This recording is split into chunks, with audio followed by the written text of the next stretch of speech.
Bukod sa halos 200 barko ng China sa West Philippine Sea, sinabi ng isang maritime security expert na dapat ding bantayan ng AFP ang isang Chinese research vessel malapit sa Palawan at Northern Luzon. Balitang hatid ni Chino Gaston.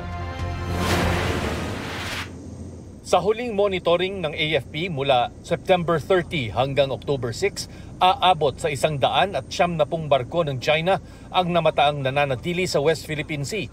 Sa bilang na ito, 28 ang mga barko ng People's Liberation Army Navy at China Coast Guard.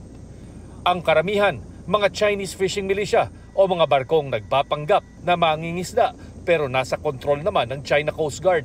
Patuloy ang pagpatrol ng AFP gamit ang mga eroplano ng Philippine Air Force at barko ng Philippine Navy. Wala naman daw kakaibang napapansin ngayon ang AFP sa mga kilos ng China, bagamat illegal pa rin daw ang pananatili ng mga barko ng China sa loob ng exclusive economic zone ng Pilipinas. Wala naman report sa atin that there is something that we need to really immediately address in the area. As I said po, continuous po yung monitoring natin dito. Bukod sa mga barko ng China Coast Guard at Navy, isa raw sa dapat bantayan ang mga namataang research ship ng China malapit sa Palawan at North Luzon.